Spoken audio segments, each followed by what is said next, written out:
Welcome to another episode of Low Budget Shooting. So I wanted to follow up on that M1A video that I did where I was putting the Colt AR15 16-inch barrel against it from an SP1. So what I've brought out today is 3 of my Colts and my newest edition that I just got yesterday. What I've got here is an A3 tactical carbine. This one right here was made in 1994, if I'm not mistaken. I think it was during the yeah, this is the one where they had the law enforcement only roll mark on the side of it.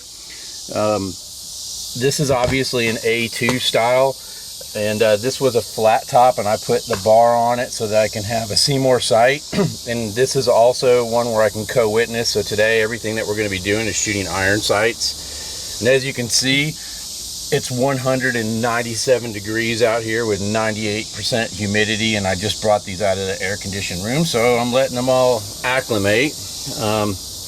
This next one that I got here is a Colt A2 Government Carbine.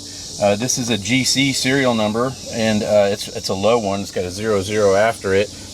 This gun right here was made in 1988, if I'm not mistaken, and it had the original Colt 2-position aluminum stock, which these are hard to find, which is also sweating nicely out here. This one has a Colt 3x scope on it. I will not be using this. I'm going to be co-witnessing this one also because it's got a see-through under the mount, and it has the original Colt velvet leather covers on it. I actually have the box for that one also. And then lastly, let me see if I can get out of the sun here. Lastly, I've got the M4 carbine monolithic barrel, where the whole entire upper receiver is monolithic and the barrel is floated.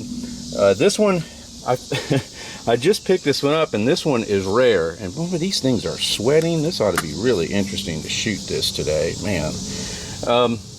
Yeah, my camera over there, the lens is sweating too. So when I got this, I did not know a bunch about these, and I've always wanted an actual M4, and this one's the model LE 6940, and the 6920 is the M4 with the flat top on it, but it's got a grip on the front that's not monolithic like this one.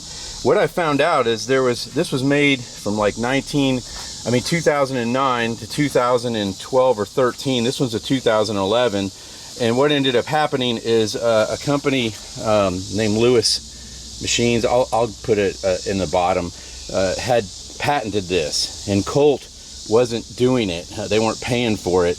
And later on, when CZ picked up Colt, they cut a deal, I guess, with Lewis, where they're going to pay him royalties, and you'll see a serial number down here on it. So there is a new version of it that just started coming out in 2018 or 19 of this, and most of it's the same, except on this one.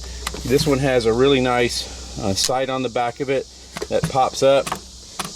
They use the Magpul plastic one now on the newer one, and then this is the older version of it, where this just pops up your front sight, and you can actually knock it back down. There was some complaint about that, so later on in the later models they actually put a switch in the front of it here to where it would lock in place, and you'd have to switch this up. So this is the older school gun, and then it comes with the bayonet lug, which makes it at least 12 times more dangerous, which is funny because if you slid a bayonet on here, it doesn't work. Anyways, so these are going to be the 3 guns that I'm going to shoot today, and see if I can bring that group down to compete with the M1A that I did. Already shot 3 shots. I didn't realize I had the cameras off. I will tell you, this trigger is stiff on this gun.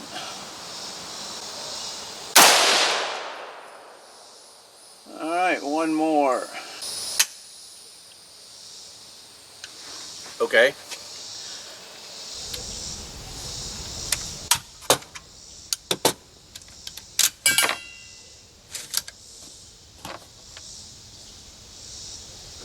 Nice primer hit.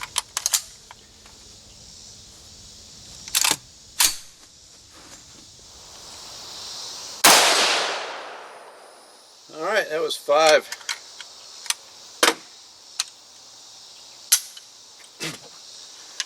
Go down there and see what we did. Okay, obviously I'm aiming here, and you can see the size of the target. And I wrote down all those 5 hits on the A3. So that's about a 6-inch group at 100 yards with iron sights. Better than what I did with the shots from the SP1 versions of the gun. So let's go to the Colt Government Carbine next. All right, let's see how 1980s model of the gun does here.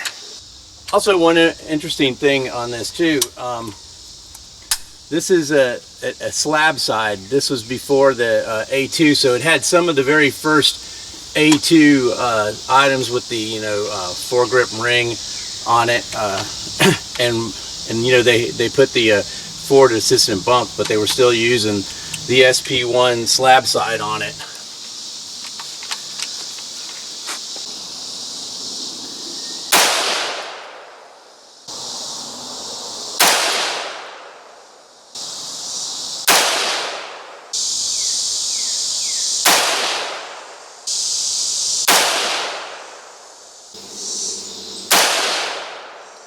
Let's see what the trigger pull was. On the trigger pull on the A3, I'm not kidding you, that was like 10 pounds.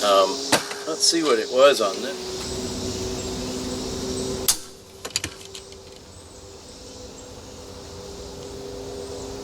6.5 pounds. That's typical for an AR. Okay, let's go see what that one did, but I already know that group was better than the A3. All right, we're already doing better than the SP1s did. These are 62 grain bullets, and they are better in the 1 in 7 twist barrels that I'm shooting right now with these guns. You can see the Government Carbine group here was better, and this is probably 4 inches. But what I was gonna say is the A3 that I got, oh man, I did 5 shots. This is a GC right here. I did 6 shots with the GC.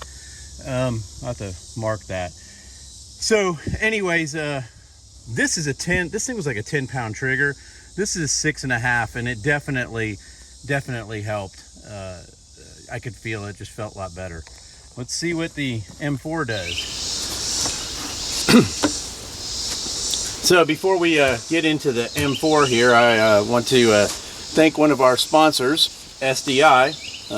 This company is called Severely Desperate Inventions, and they brought us the things like blinker fluid, carburetor bolts, muffler bearings, the ill-fated memory foam billy stick that they tried to market to law enforcement, screen doors on submarines, and on occasion they will sell parachutes that have been used once, never been opened. So I'd like to thank Severely Desperate Inventions, and on with the show.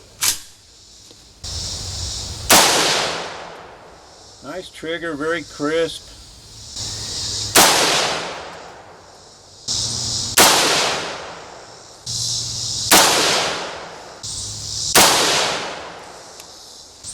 That's a sweet shooting gun right there.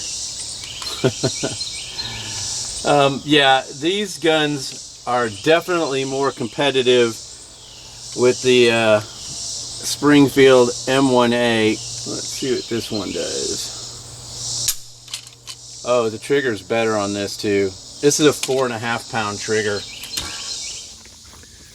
All right, well, while we're walking over here and me not paying attention about the trip on something, there is a company that I found on the internet. On the M4, I was missing, there's an ambidextrous safety on it, and one part of it had screwed out.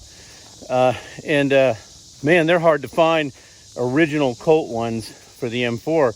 So I came across a company called Charlie's Custom Clones, and they make firearms, and they had original Colt ambidextrous safeties for the M4, so I ordered one. Okay, so here, this is interesting correlation that we've got here. So the first group was the A3, and it had a 3x6 inch group, and that had a 10-pound trigger on it. And then we shot the Colt Government Carbine, which had a 4x3 inch group, and that was a 6.5. But then when we go down here to the M4 with a 4.5 pound trigger, we had a 2x2 group. Now granted, on the M4, like I told you, I got to make some adjustments because I was shooting there in the middle and what a sight that was set up for 200 yards, and so I'm shooting low, so that adjustment has to be made. But nice group. So and then I'm going to show an overlay of the M1A when we did it, but that's the group right there under the tape. So the M4, these guns were definitely more in line in the competition with the M1A. All right, well, I hope you enjoyed part 2 of this M1A competition. I think the results are in that these guns are definitely comparable with the Springfield M1A.